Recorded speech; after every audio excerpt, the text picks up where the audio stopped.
This is Wales. Wales has a proud footballing history. But something about Welsh football just doesn't quite add up. Most nations have a straightforward league structure, where clubs from all regions, big or small, compete in a unified domestic system. Wales, however, is an exception. Despite having one of the world's oldest football associations, the 4 biggest clubs from Wales have spent over a century playing in England instead of their own league. How does this even happen? Well, it comes down to geography, financial opportunity, and much more. But beyond how it started, the debate hasn't faded. In fact, it's a topic of discussion that has sparked legal battles and even challenged Wales' legitimacy as a footballing nation. So why do Wales' best clubs play in England? Of course, we have to look back quite a bit to understand why. After all, the Football Association of Wales, aka the FAW, is the 3rd oldest national association in the world, behind just England and Scotland. Yet, despite this early establishment, Wales lacks something crucial: a domestic league. Unlike England and Scotland, which established structured football pyramids in the late 19th century, Wales never developed a comparable league system. Founded in 1876, the FAW managed the national team and organized cup competitions, but a true domestic league was never part of the equation. For context, in European football, a domestic league provides the foundation for a country's footballing structure. It determines promotion and relegation, creates financial incentives and reward, and serves as a direct pathway to international club competitions like the Champions League. It essentially serves as the primary competition for a country's clubs, with most games in the football calendar consisting of those from league play. Think of the Premier League in England, Serie A in Italy, and the Bundesliga in Germany. In contrast, cup competitions are knockout tournaments that exist alongside a league system, but don't provide the same week-to-week structure needed to develop clubs consistently. Think of the FA Cup in England, the Coppa del Rey in Spain, or the Coppa Italia in Italy. So without a league of their own, Welsh teams lacked a stable framework to develop its players and facilities.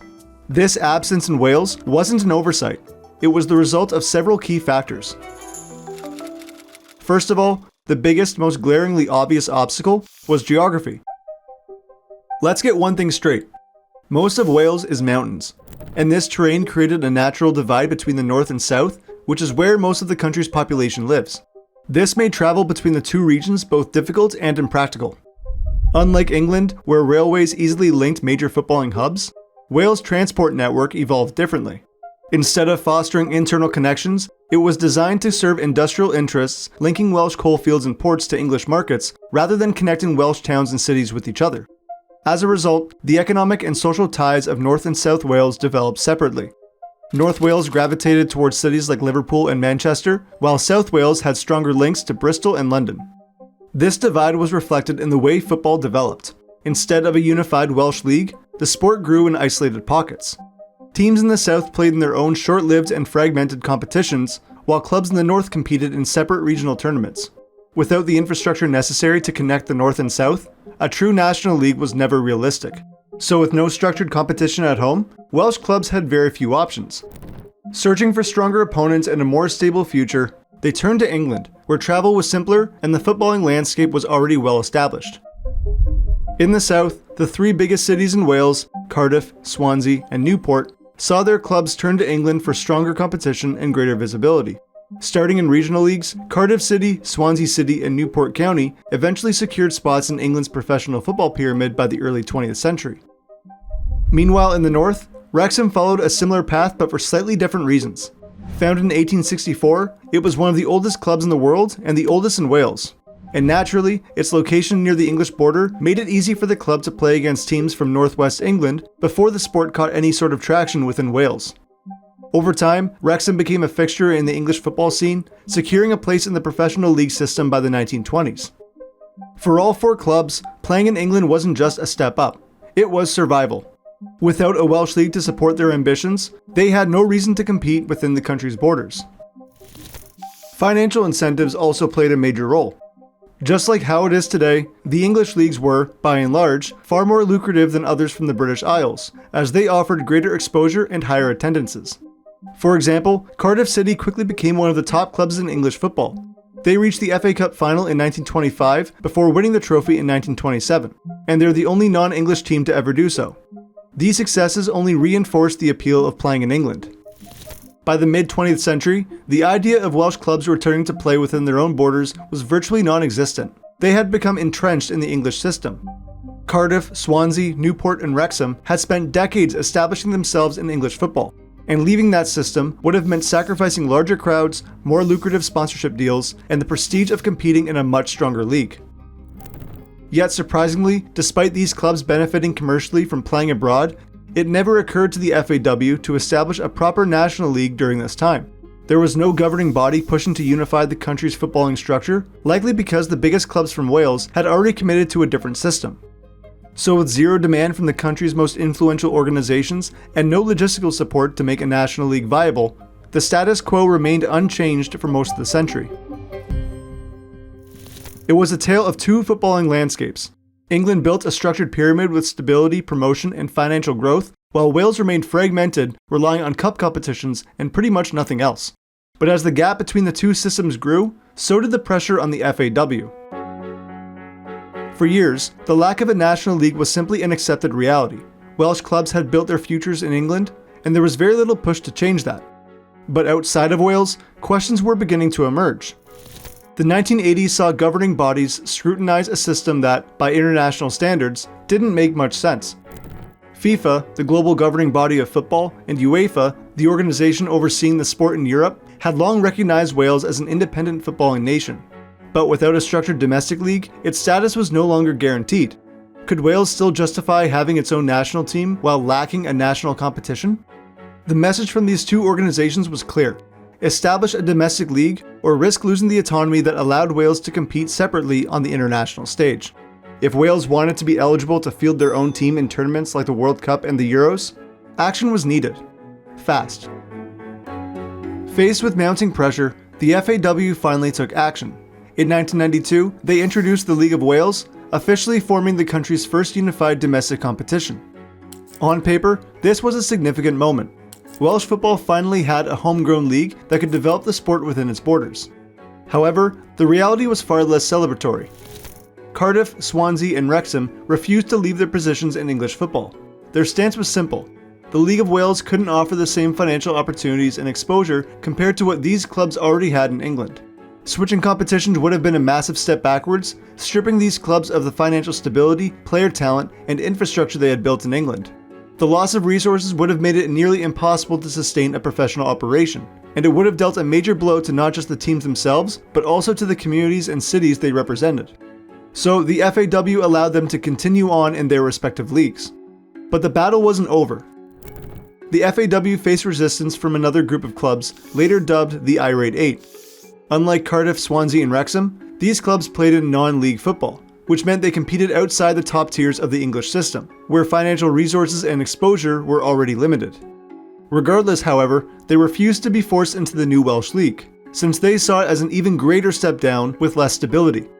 The FAW attempted to strong-arm these clubs into compliance by imposing sanctions that initially forced them to play home matches in England, but after a series of legal battles, some clubs reluctantly joined the Welsh League, while others, like Newport and Merthyr Town, won the right to continue playing in the English system.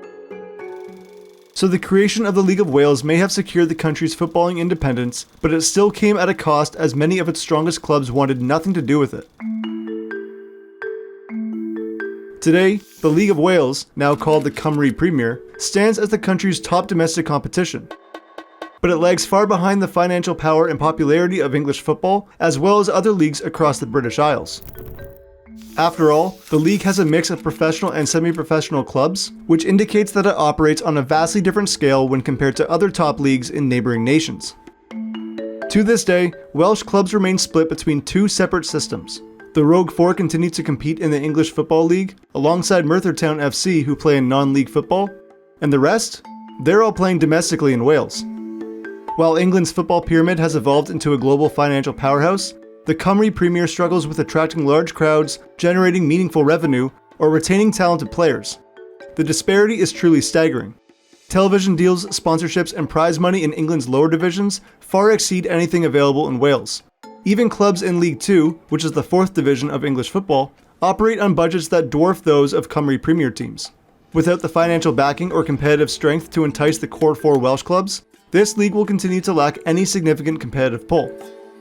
Given the disparity between these two football systems, could Wales and its FA have done anything differently to make the Welsh League more competitive today?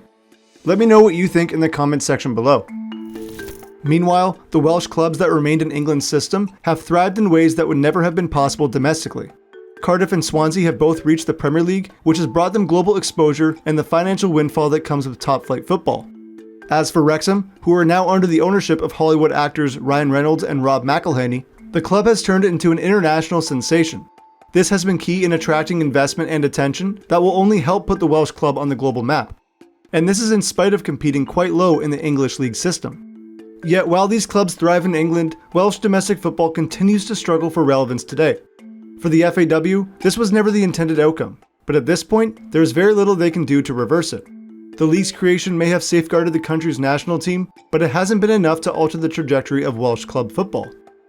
Even the prospect of European football, which might have bolstered the domestic game, has done very little to close the gap. The winners of the Cymru Premier technically earn a spot in the early qualifying rounds of the UEFA Champions League, but they rarely make it past the opening stages.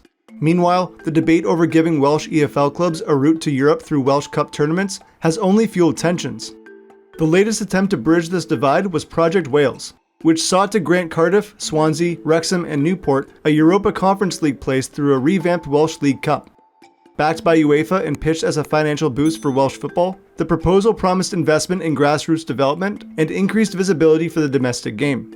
However, the English FA rejected it, citing concerns over competition integrity, fixture congestion, and conflicts with existing tournaments. The decision reinforced the status quo. The biggest clubs in Wales remain fully tied to the English system, with no route to European football through their home nation. This proves that the battle over Welsh football isn't just history, it's still being fought today. And as long as the best clubs from Wales stay across the border, the country's domestic league will always feel incomplete. With all of that said though, there's a lot more to add to this story. So if you're curious about why this topic was covered and want to dive deeper into extra details that didn't quite make it into this video, I've put together a bonus video. It includes fascinating insights that were discovered during research, behind the scenes commentary on how this video came together, and much more. For example, this exclusive video explains some quirks from the post-production process that nearly changed the entire direction of the video you're currently watching, putting it at risk of being scrapped altogether. And the best part? You can watch it right now, because I'm officially on Nebula. That's where you'll find this bonus video, plus every Mapify video days early and completely ad-free. The platform has much more than that too. Beyond my content, Nebula is home to hundreds of creators, including Real Life Lore, Wendover Productions, and Johnny Harris, who all use maps and history to explore fascinating topics. These creators played a big role in inspiring the inception of this channel, so if you enjoy Mapify, you'll definitely want to check them out on Nebula. In fact, if you like the historical and geographical breakdowns in this video, you should check out the series Modern Conflicts by Real Life Lore that's exclusively on Nebula. It's a series that takes an in-depth look at the most significant conflicts in world history with the same kind of map-driven storytelling that's used in this video. By signing up through the link in the description, you'll get 40% off Nebula, which is just $3 a month or $36 for the whole year. That gives you access to all the great content on the platform. So if you want to watch my exclusive bonus video, get early access to future uploads, and dive into more great creator content, head over to go.nebula.tv/mapify or scan the QR code on the screen. As always, if you enjoyed this video, be sure to give it a thumbs up and don't forget to subscribe. Thanks for watching.